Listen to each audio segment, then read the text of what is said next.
Ang title po ng mensahe ng buhay natin sa umagang ito ay Journey to Freedom. Parang paglalakbay patungo sa kalayaan. No? At sinasabi dun sa teksto na ating binasa na lahat tayo ay alipin pa rin ng pagkakasala. Sino ba dito aminan na ang hindi na nagkakasala? Diba? Okay. Tanggap natin na tayong lahat ay makasalanan. Tama ba? Ayun. Proud po kayo. 'Di ba? Hindi. Okay lang eh. I mean, sa atin, tanggap natin na nagkakasala tayo. Pero, hindi natin naunawaan na ang pagkakasala pala ay parang something na illegal na habang ginagawa mo, nagugustuhan mong gawin. Kaya pumupunta tayo dun sa mindset o yung kaisipan na hindi, tao lang ako nagkakasala. Tao lang ako nagkakamali. Para ipagtanggol na rin yung sarili mo na okay lang akong magkamali kasi tao lang ako. Nagets niyo po? Lumalagay na tayo dun sa posisyon na hindi na natin maitatama yung ating mga sarili kasi tao lang ako nagkakamali at nagkakasala. Pero sabi dun sa talata na binasa, kung kayo ay sa akin, dapat hindi na muli kayo magkasala. Paano yun? Paano natin gagawin yun? Paano natin gagawin na dahil tayo naniniwala sa Diyos, no, hindi na tayo magkasala? Pag sinabi nyo na mahirap, pastor, parang sinabi nyo na rin na wala na kayong pag-asa pa na magbago. Yun ang masakit na katotohanan. Pag tinanggap nyo na lang sa sarili nyo na, pastor, hindi ko talaga kayang maging mabuting tao. Sabihin natin, mabuti kang tao pero nagkakasala ka pa rin. Paano yun? Malabo yun eh. At the end of the day, inaasahan pa rin ng Diyos na sisikapin natin ang lahat ng magagawa natin upang kalimutan. Kasi ganito yan eh. Pag tinanong ka, kailan ka ba nagkakasala? Alam mo sa sarili mo kung kailan ka nagkasala. Tama ba? Halimbawa, ganito lang. Ikaw ay nadapa. Sabihin natin ang pagkadapa mo ay isang pagkakasala. Alam mo kung saan ka nadapa. Tama? Kung ikaw ay merong isang bato doon, natalisod ka, nadapa ka, alam mo kung saan yun. Pero sa pangalawang pagkakataon, nadapa ka pa rin doon sa same na bato na yon at nangyari pa rin sa iyo, ano tawag sa iyo? Ha? Di ba? Kung paulit-ulit mong ginagawa, parang may problema na sa atin. Wag po masasaktan ng iba sa inyo. Pag ikaw ay nadapa ng pangalawa doon sa same spot, katangahan na yun. Biro mo, alam mo nang nadapa ka doon, magpapadapa ka pa ulit. Tapos minsan, tinatatlong beses nyo pa, ay ano ba naman ito, nadapa na naman ako. May problema na tayo. So, kung paulit-ulit nating ginagawa ang isang bagay, sa tingin nyo, tama pa ba yun? Sabi mo, pastor, hindi na tama yun. Paulit-ulit na eh. Pero bakit ginagawa mo pa? Pastor, masarap eh. Nag-e-enjoy kayo eh. Tapos sasabihin nyo, kasi naman pastor, tao lang. Kaya okay lang gawin ito. Nagkakasala ako eh. Subukan nyong sabihin yan sa Diyos pag namatay na kayo mamaya. O, di ba? Ayaw nyo pa. Kasi alam mo sa sarili mo na hindi ka pa readyng harapin ng Panginoon. Kung bakit hindi natin kayang sabihin na, sige Lord, ready na ako anytime. Kasi alam mo sa sarili mo na hindi mo pa nagagawa talagang magbago. Pero darating ang panahon sa buhay mo na talagang matatapos ang buhay. Ang tanong, pag ba natapos to, ready ka na ba? Pag ba hinarap mo ang Panginoon, sasabihin niya sa'yo, sige anak, pumasok ka na. O pagka humarap ka sa Panginoon, sige anak, lumabas ka na ulit. Di ba? So, hanggat hindi natin natutunan at sinasabi natin sa ating sarili, gagawin ko na yung lahat ng aking magagawa para hindi na ako magkasala muli. Pag napaglabanan mo na ito, meron ka nang maipagmamalaki sa Panginoon. Kaysa lagi mong sabihin at isiksik sa utak mo na, okay lang ako magkasala kasi tao lang ako. Kung nauunawaan mo kung paano ka nagkasala at kung kailan ka nagkasala, ibig sabihin may problema sa iyo na alam mo na kung saan ka nagkasala. uulitin mo pa, gagawin mo pa, parang may problema ka. I-reason out mo sa Panginoon na, Panginoon, dito ako nagkasala eh. Nakita mo na, pero ginawa mo pa rin. May problema ka. Alam mong magagalitin ka. Lumalapit ka pa dun sa ikagagalit mo. May problema ka. Di ba? Alam mong pintasera ka. Lahat ng makita mo ay pinapansin mo. May problema ka. Alam mong masungit ka. May taong bumabati sa iyo. Nakangiti, susungitin mo pa. May problema ka. Kung alam mo sa sarili mo na hindi na tama, dapat mo pa bang entertainin at gawin pa rin kahit hindi tama? Kung gagawin mo pa rin yung isang bagay na hindi tama, kahit alam mong hindi tama, may tama ka. Tama ba? Tama ba ako o mali kayo? Diba? Kung alam mo nang hindi tama at ginagawa mo pa rin yung mga bagay na hindi tama, may tama kayo. Tama ba o mali? Tama. O, tama naman pala. Diba? So, gusto ng Diyos na huwag nating isiksik sa ating mga sarili na hanggang doon na lang tayo. Yun nga yung reason ng Panginoon. Ano ba ngayon? Diba? Lent ngayon, diba? May mahal na araw tayong inaalala. Ano ba nangyayari sa mahal na araw? Iinom ng alak tapos gaganap.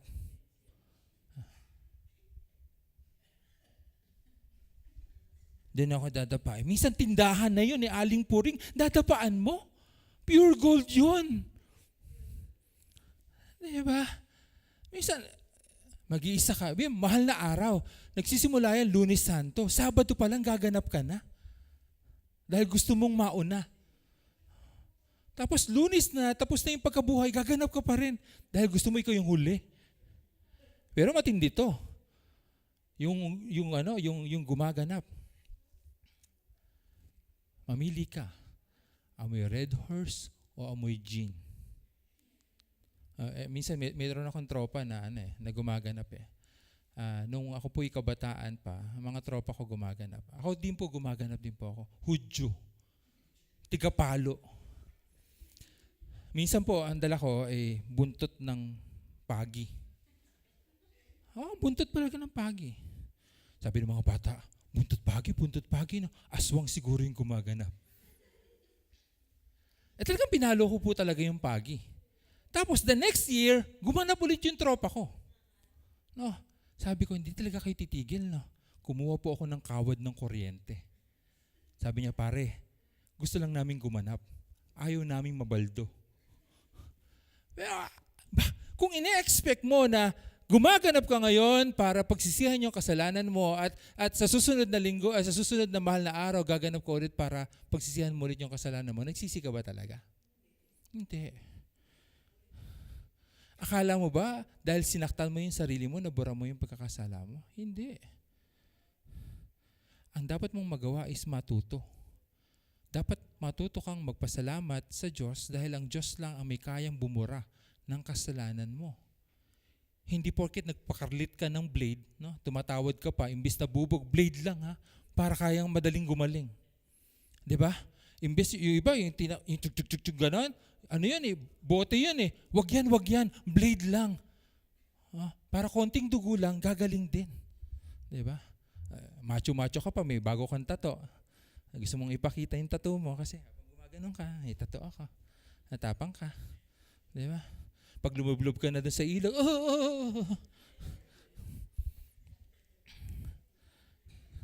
So, pinuin mo yun, no? Gaganap ka, tapos magkakasala ka. Gaganap ko ulit, iniisip mo, para mabura yung kasalanan mo. Hindi ganun yun, mga kapatid. Kung gusto mo na mawala yung kasalanan mo, magsisi ka at hindi ka na umulit-ulit. Tama ba? Magsisi ka at hindi ka na umulit-ulit. So pag hindi mo na inulit yun, sasabihin mo ba na tao lang?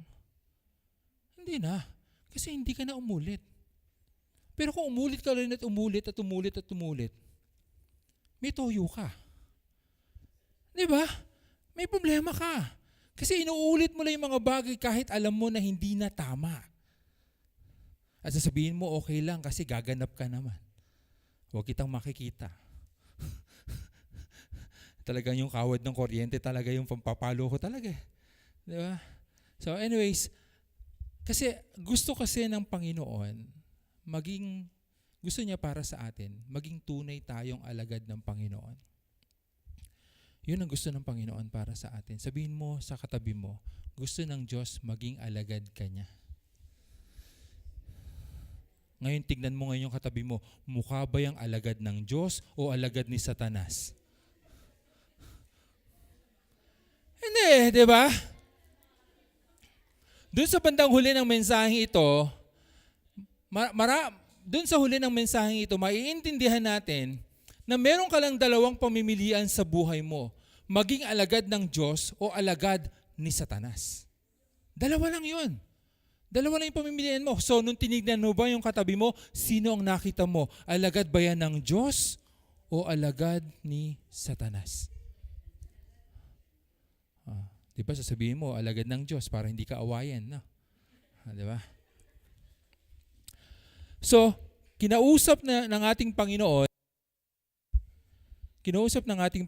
yung kanyang mga alagad na sinabi sa kanya na kung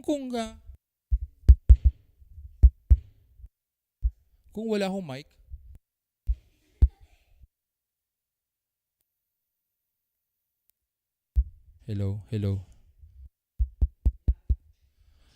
Hello, check.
Hello, praise.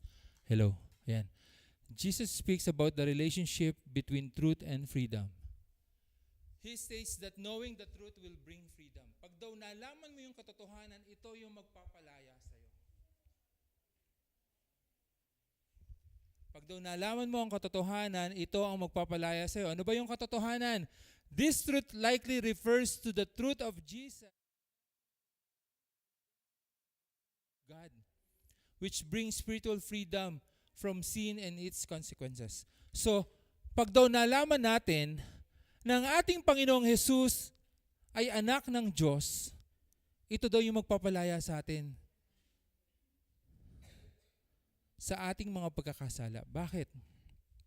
Tingnan nyo, pag kinilala natin na ang Diyos, si Kristo, ay anak ng Panginoon, may re-recognize natin na yung ginawa ng Panginoon na mamatay sa krus para tayo ay magkaroon ng buhay na walang hanggan, yun yung magpapalaya sa atin. If we don't recognize Jesus, as the Son of God, ibig sabihin, hindi mo rin kikilalanin yung pagkamatay ng Diyos sa krus para tayo magkaroon ng buhay na walang hanggan. Gets nyo? Pag pinaniniwalaan mo na si Jesus ay anak ng Diyos, yung kanyang ginawa sa krus ng Kalbaryo, yun yung magliligtas sa'yo. So yun yung magpapalaya sa'yo. So ang pinaka-key dito ay kilalanin mo na si Jesus ay anak ng Panginoon at yung kanyang ginawa para mabura yung ating mga nagawang pagkakamali. Alam naman natin na nangyari ito 2,000 years ago. Nung si Jesus ay dumatal dito sa mundo at siya'y napako sa krus at namatay. Ngayon, paano pastor yung mga tayo? Hindi naman tayo nabuhay 2,000 years. Mukha bang 2,000 years old na yung katabi mo? Hindi naman, di ba? Paano tayo na hanggang ngayon ay nagkakasala pa rin? Paano nga naman? Ibig sabihin ba, wala nang effect sa atin yung pagkamatay ni Jesus sa krus? Meron. Ito yung effect nun. Kikilalanin mo pa rin sa buhay mo na si Jesus ang anak ng Diyos at yung kanyang ginawa para sa ating mga kasalanan. At kung tayo man ay nagkasala, alam mo na si Jesus ay Diyos, lumapit ka sa Kanya upang humingi pa rin ng tawad doon sa mga nagawa mong pagkakamali. Ibig sabihin, dahil kinikilala mo yung pagiging Diyos ng ating Panginoon, alam mo kung kanino ka dapat lumapit para humingi ng tawad. Hello? Hello, yan, salamat.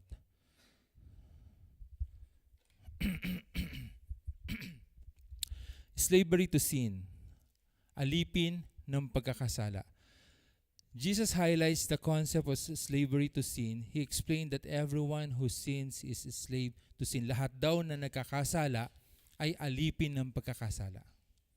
Lahat ng nagkakasala ay alipin ng pagkakasala. So habang ikaw ay nagkakasala, ibig sabihin, ikaw ay alipin nito. At hindi ka mapapalaya dito hanggat ikaw ay nagkakasala. So, para lang yan paulit-ulit na cycle mo sa buhay mo. No? Nagkakasala ka, alipin ka ng pagkakasala. Kahit na gusto mong lumayo at nagkasala ka ulit, alipin ka pa rin ng pagkakasala. Hindi ka makakawala dito hanggat hindi ka nagdedesisyon. Ano yung desisyon na yon? Hindi na muli ako magkakasala. Kasi kung paulit-ulit mo lang din ginagawa, alipin ka nito. Tama? Dahil sumusunod ka lang dun sa pagkakasala at ginagawa mo ito. Pero pag nagdesisyon ka na hindi ka na muling magkakasala, alipin ka pa ba ng pagkakasala? Hindi na.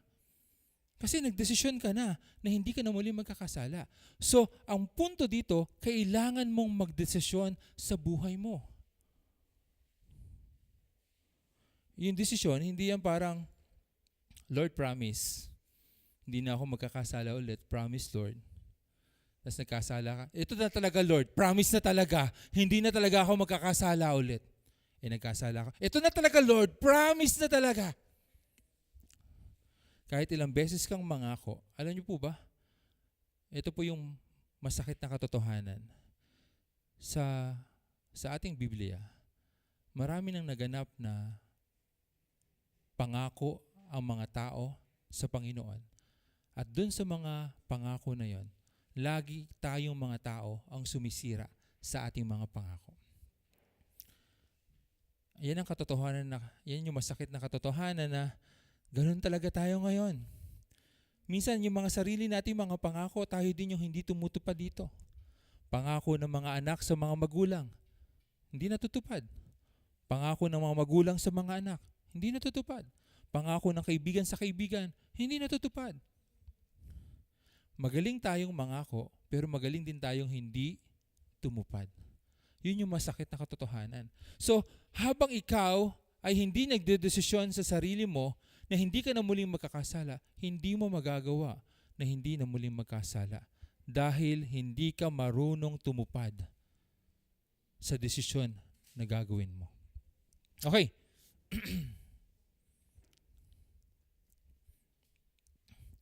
Freedom in Christ. Jesus offers freedom from this slavery to sin. He asserts that if the Son, referring to himself, set them free, they will be truly free. So, pag daw tayo ay pinalaya ng ating Panginoon sa mga pagkakasala, ito yung totoo. Paano to? Ganito yan eh. Kinilala natin ang ating Panginoong Jesus na tumubos ng ating mga kasalanan at sinapuso natin ito. Di ba? Parang ganito yun eh. Nakakaya naman si Kristo namatay sa krus para sa kasalanang hindi niya nagawa. Tapos ito naman ako, gawa ng gawa. Pag natutunan mo sa sarili mo na mahiya, pag natutunan mo sa sarili mo na kilalanin ng kabutihan ng Diyos na ginawa niya yun para sa akin, magkakasala ka pa ba? I mean, para kang may toyo nun. Na alam mo na Diyos mismo ang gumawa nito para sa'yo, pero para sa'yo baliwala pa rin. Nagpapatuloy ka pa rin sa pagkakasala. So kung gusto mo tunay na makalaya, pag kinilala mo na si Kristo ang tumubos ng kasalanan ko at kinikilala ko siya bilang Diyos, dapat hindi ko na to gawin ulit. Diyos na yun eh. Di ba? Diyos na yun. Ngayon, kung baliwala sa'yo na kahit si Kristo ang tumubos ng kasalanan mo, may problema ka. Parang baliwala lang sa'yo. Ito yung masakit eh. Tingnan mo.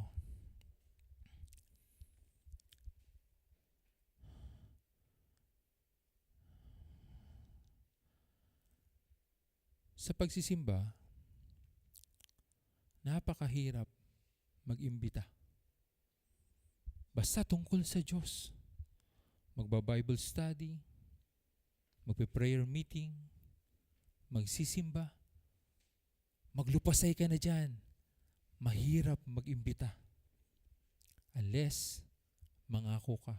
Sa lahat ng pupunta, bibigyan ko 100. Madaming pupunta. Pumunta pa dahil sa Bible study? Hindi, sa 100. Ngayon, sabihin mo, sino ang Panginoon ng mga taong ito? Ang Diyos ba o yung 100? Yung 100. Napakahirap mag-imbita pag tungkol sa Panginoon.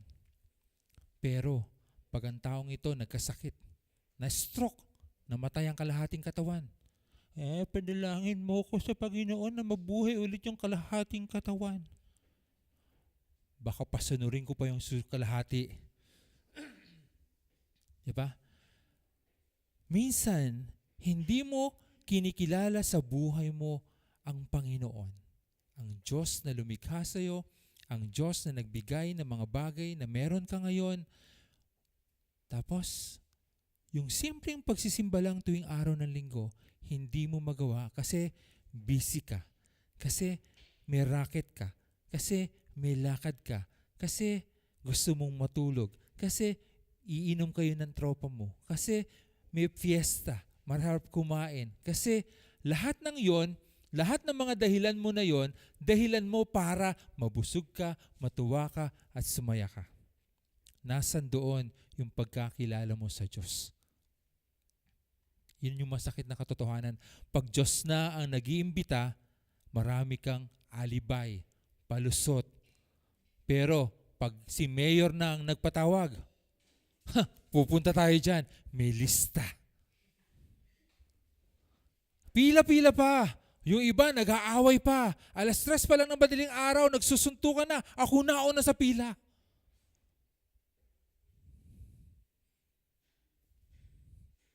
Yun yung masakit na katotohanan. Pag sa Diyos, hindi ka uubra. Pag sa meron kang makukuha, number 1 ka. Diba? Yun yung totoo. Wag tayong masaktan. Kasi kung yun yung totoo, at narinig mo ito ngayong araw na ito, dapat kilalanin mo ito na message para sa'yo para baguhin mo yung sarili mo. Tandaan nyo mga kapatid, yung buhay mo ngayon ay hindi mapupunta sa'yo kundi yan inaprubahan ng Diyos na mapunta pa yan sa'yo. Tandaan nyo, habang natutulog kayo, hindi nyo alam kung mabubuhay pa kayo. Pero dahil sabi ng Panginoon, sige, bibigyan pa kita ng buhay. Kaya nadilat pa yung mga mata nyo. Pero kung nagdesisyon siya na hindi na, kasi hindi naman ako mahalaga sa taong ito, sa tingin nyo ba nandirito pa kayo ngayon? Hindi. At hindi nyo nakikita yon.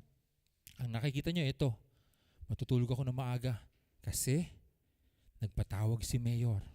May lista. Ang mindsetting natin ay yung makukuha mo. At hindi mo na nakikita na magpasalamat sa Diyos sa buhay na meron ikaw ngayon. Pasensya na kayo kung medyo prangka. Minsan kasi kailangan nating mapaalalahanan. Minsan kailangan nating matuto. Di ba? Kung bakit tayo pinapalo noon ng mga magulang natin para turuan tayo ng leksyon? Kailangan nyo talagang magising. Kailangan nyo mapaalalahanan. Kasi kung hindi, wala akong kwentang pastor. Ano, pupunta lang kayo dito para mag-enjoy? O yung pastor doon, nagjo-joke yun. No, yung pastor doon, kahit na hindi ka magsimba, okay lang doon. Yung pastor doon, kahit na masama yung ginagawa namin, okay lang sa kanya. Well, hindi po ganun. At a certain time, at a certain point, kailangan nating magising sa katotohanan. Kailangan mo ang Diyos. Huwag naman sana na pupunta ka lang sa Kanya kung kailan mo siya kailangan. Dahil ang katotohanan, ganun ang nangyayari sa atin. Kung may sakit ka, mananalangin ka sa Diyos. Pag kailangan mo ng pambayad ng kuryente, mananalangin ka sa Diyos. Pag wala kang kakainin sa kinabukasan, mananalangin ka sa Diyos. Pagka wala ka ng mapuntahan, doon ka lumalapit sa Panginoon. Pero habang ikaw ay meron, limpak-limpak ang laman ng wallet mo, maalala mo pa kayo magsimba? Hindi. Isang case kagad. Punta muna tayo sa kumari ko. Masarap pa pagkwentuhan pag maraming pera. Diba? Hello? Okay lang po. Tuloy po kayo. Okay. So, kung gusto daw natin makalaya sa pagkakasala, isaksak nyo sa isip nyo, Diyos muna, bago iba. Pwede ba yan? Ngayon, kung mahalaga itong mensahe na ito sa inyo, pwede ba? Sabi ng Panginoon, kung tunay ko kayong alagad, dapat sumusunod kayo sa aking mga turo. Pwede ba? Yung mensaheng ito, share nyo naman doon sa kapitbahay nyo. Kaysa naman yung kapitbahay nyo ay pinaglalaroan yung buhay ng iba, baka mas mainam na isama na lang sila sa church at baka naman may matutunan pa at magbago din sila ng buhay. Yun yung katotohanan eh. Marami sa ating mga kapitbahay Mas interesado pa sa buhay ng iba kaysa magbago ng buhay niya. Ang hilig-hilig natin pag-usapan ng buhay ng iba. Bakit? May napapala ba kayo doon? Wala naman kayo napapala eh. Diba? Ang hilig-hilig natin, oo nga, no? Bakit ba kasi ganun yun, no? Gabing-gabi na, may araw pa. Diba? Gustong-gusto nating pinag-uusapan yung buhay ng iba. Ba't hindi naman natin pag-usapan yung buhay ni Kristo? Bakit? Hindi ba mahalaga? Sasabihin sa'yo ng kaibigan mo, ang corny mo, pag pinag-usapan mo ang Diyos, ang corny mo. No, banal ka siguro kasi pinag-usapan mo yung buhay ni Kristo. Baka banal ka. Hahawa ka pang gano'n, tapos magsa-sign of the cross. Di ba? Sira ulo. Di ba? Hahawakan kang gano'n, tapos magsa-sign of the cross. Hawakan yung ilong. Tumangos ba? Hindi naman. Di ba? Kapatid, kailan ba tayo magbibigay ng pagpapahalaga sa Diyos? Ngayon, kung mahalaga itong narinig nyo ngayong araw na ito, baka pwede naman sa susunod na linggo. Birthday ko naman. Pa-birthday nyo na lang sa akin, mag-invite naman kayo ng someone na mahalaga sa inyo. Bakit? Mga kapatid, hindi porket ikaw, ate, Angie, nagsisimba ka dito, pagka namatay yung asawa mo, sasabihin mo sa Lord, Lord, total, nagsisimba naman ako kay Pastor Owen, baka naman pwede mo iligtas yung asawa ko. Walang palakasan system sa Panginoon. Kanya-kanyang relasyon to sa Panginoon. Kung meron ka mabuting relasyon sa Diyos, dapat ganun din ang asawa mo. Ganun din sa'yo. Sa'yo. At lalong-lalo na sa'yo. Hindi, joke. Diba? Tayo mismo ang makapagliligtas sa ating mga sarili. Yung relasyon mo sa Panginoon, yung pagtitiwala mo sa Kanya, yung pananampalataya mo sa Kanya, ikaw mismo. Nakakalungkot isipin, sa lahat ng churches, bakit napakahirap yayain ng mga kalalakihan? Bakit?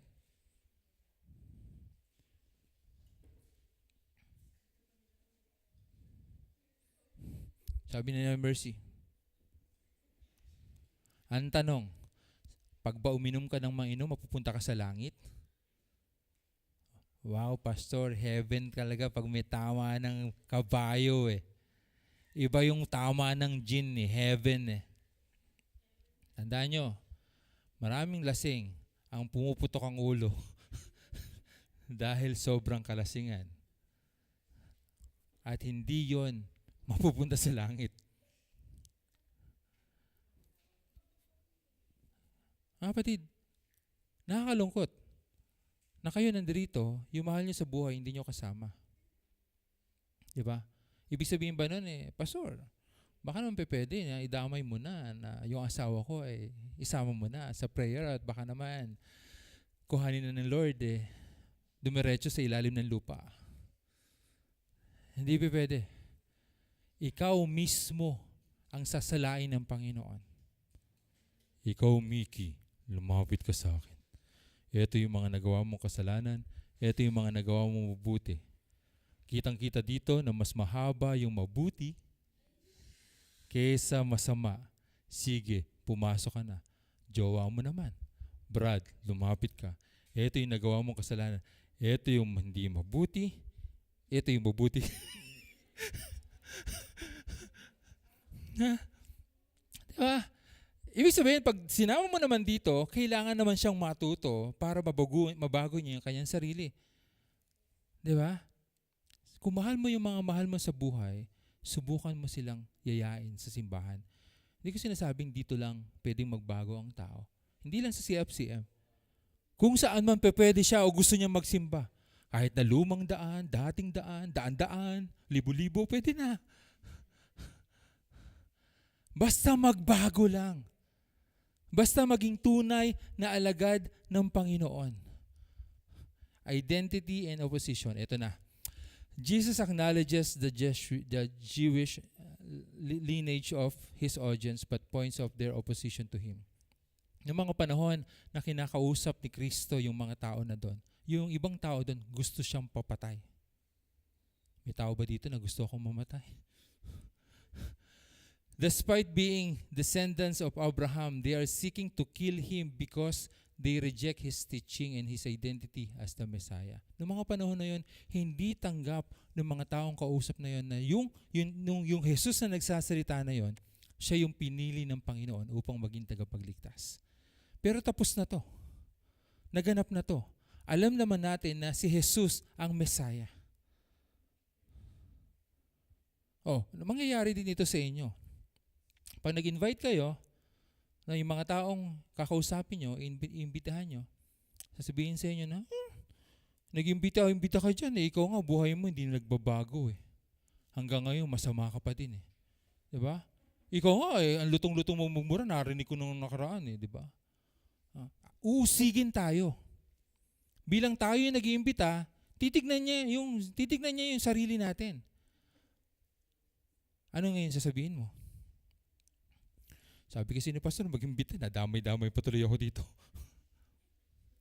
Mga kapatid, ang simbahan lagi ay para sa mga taong makasalanan. Parang ospital lang yan, para sa taong may sakit. Pwede mo sabihin na, kaya nga ako nagsisimbi, para magbago ako ng Panginoon. At yun din na yung gusto ko sa'yo. Kaya ka tayo iniimbita, para mabago ka rin ng Panginoon. Sasabihin ng kausap mo, bakit masama ba akong tao? Oo naman. Diba?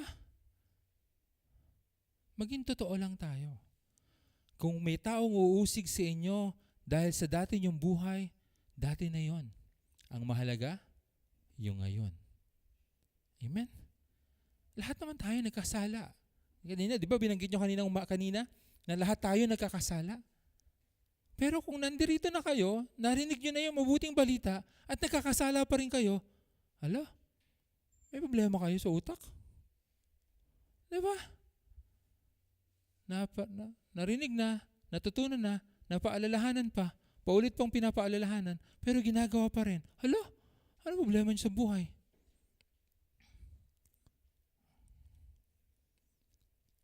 Mga kapatid, kung iniisip nyo na,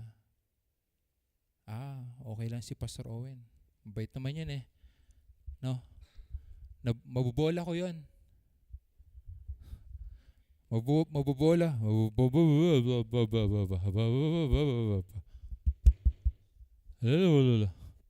Ang papakupitan ko sariling Meralco.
Salamat sa Diyos. Pagkahuli na, nagkakaroon na.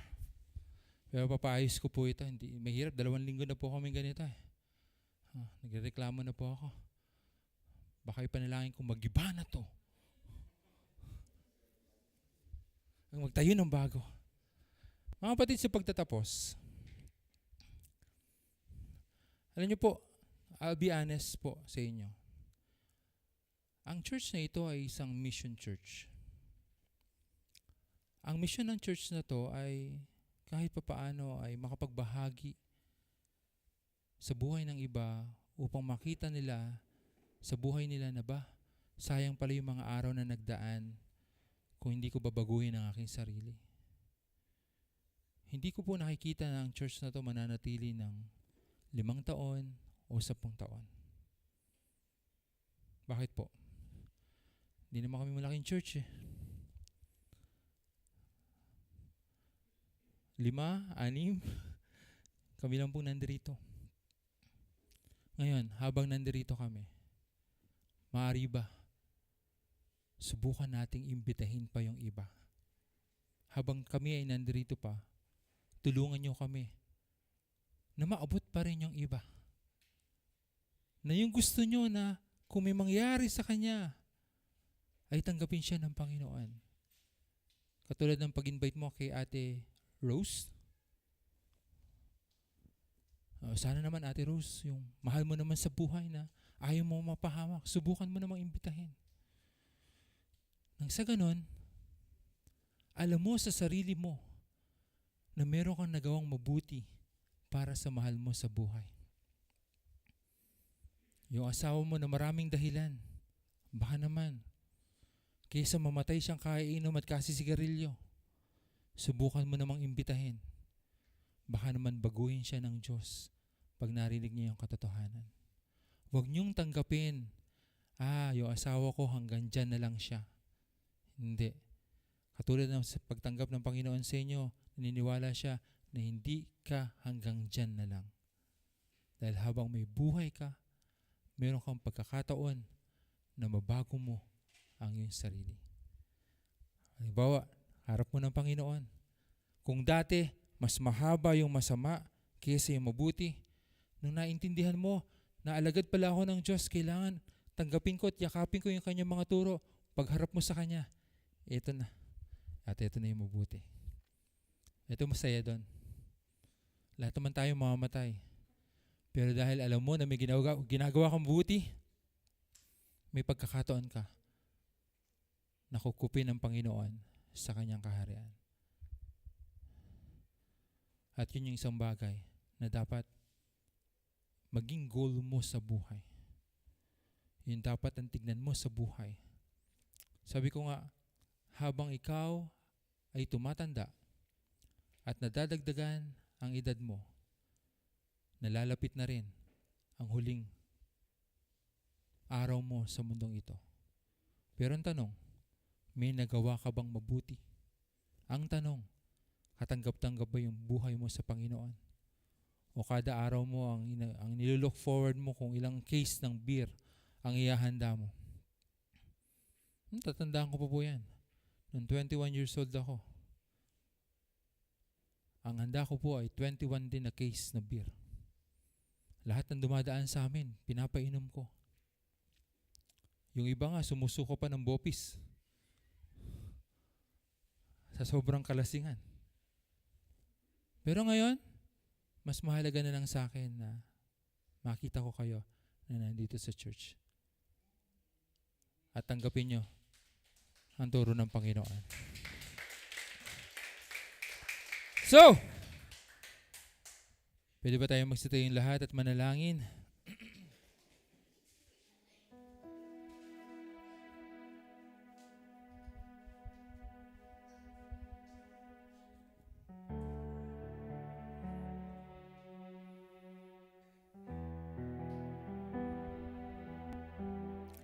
Sinabi ko po kanina na nagiging alipin tayo ng pagkakasala dahil paulit-ulit natin itong ginagawa. Huwag niyong isipin na binubola ko lang kayo. Dahil yun po yung katotohanan. At ang lahat ng bagay sa buhay natin matatapos sa isang desisyon. Ano yung desisyon na yun? Sisikapin mo na hindi ka na muling magkasala. Mga kapatid, kung kinikilala mo ang ating Panginoon bilang anak ng Diyos at kinikilala mo na ang kanyang kamatayan sa krus ay kabayaran sa kasalanan na iyong nagawa, isang mabuting bagay na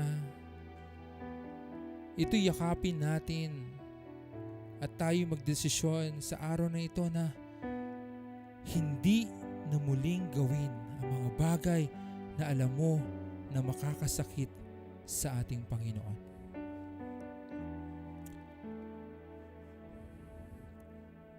So meron akong imbitasyon sa hapon na ito. Lahat na nagnanais lumapit sa ating Panginoon, nasa kanyang paglapit, nandun kalakip ang kanyang desisyon.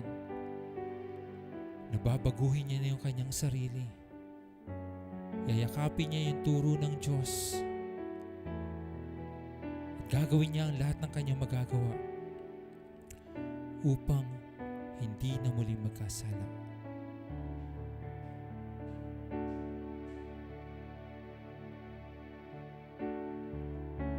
Kung nais mong mag-decide, kung nais mong yakapin ang katotohanan ito, iniimbitahan kita dito sa harapan.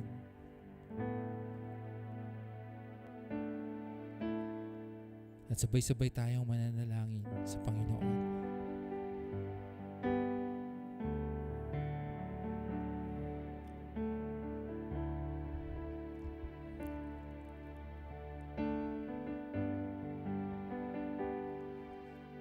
Desisyon to, desisyon. Kung hindi ka magde-decide ngayon, kailan pa?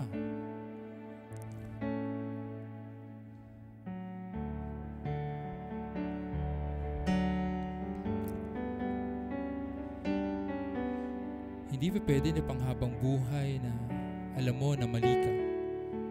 Hindi pa pwede na panghabang buhay na yayakapin mo na lamang na tao ka lang, nagkakasala ka. Hindi pa pwede. Paano na? Kung dumating na yung pinakamasakit na yugto ng buhay mo na mawala na ang buhay mong ito, paano na yung gagawin mo kung hindi ka nagbago? Kung hindi mo sinikap na baguhin ang sarili mo, paano na? Muli, iniimbitahan kita dito sa harapan at isipin mo na mas nais mo nang yakapin ang Diyos kaysa ang mga bagay na ginagawa ka lamang alipin ng pagkakasala. Tayo manalangin.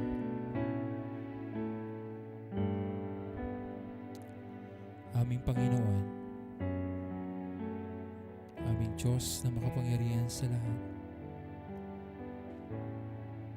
sa iyong kapurihan, sa iyong pasasalamat. At lubos din namin, Panginoon, na inaamin sa aming mga sarili na mahina kami, na mas nangingibabaw sa amin yung mga bagay na hindi karapat-dapat kaysa yung mga bagay na higit na mabuti at kaaya-aya sa iyong paningin. Aming Panginoon, sa hapon na ito, narito kami sa iyong harapan. Sa aming narinig na katotohanan, dalahin ko po, Panginoon, simula sa araw na ito. Simula sa araw na ito, O Diyos, patuloy mo kaming paalalahanan sa mga pagkakataon na kami ay tinutokso na muling magkasala, muling magpaalipin sa pagkakasala. Dalahin ko, Panginoon, sa hapon na ito, samahan mo kami, akayin mo kami na sa mga pagkakataon na kami ay susubukin, Panginoon, ilayo mo kami. At huwag mo kami hayaan, Panginoon, na matumba na lamang. Huwag mo hayaan, Panginoon, na natanggapin na lamang namin sa aming mga sarili na hindi namin kayang tumindig para sa iyo. Ikaw ang Diyos na nagbigay ng aming mga buhay. Ikaw ang Diyos na aming haharapin pagkatapos na aming mga buhay sa mundong ito. Ikaw din ang Diyos na nais naming makasama, Panginoon, kung kami man ay tawagin mo na sa mundong ito, Panginoon.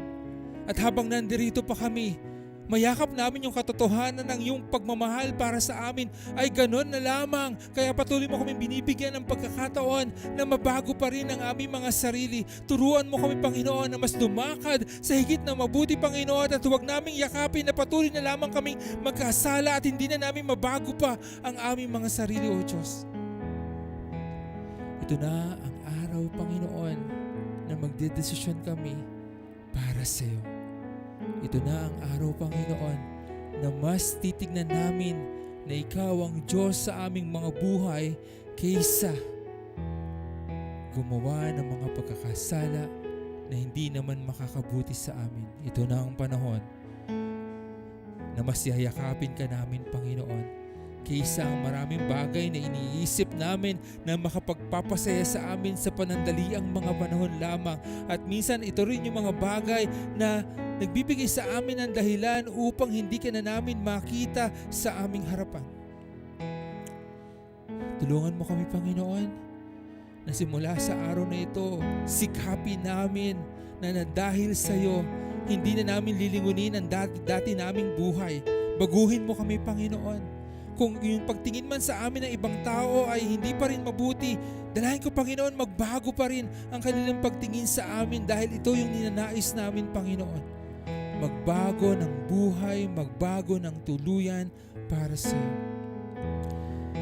Maraming salamat sa iyo, Panginoon, sa pagkakataon na marinig namin, O Diyos, ang mabuting balitang ito na ikaw ay laging nandyan para sa amin at kami ang nais mong maging alagad.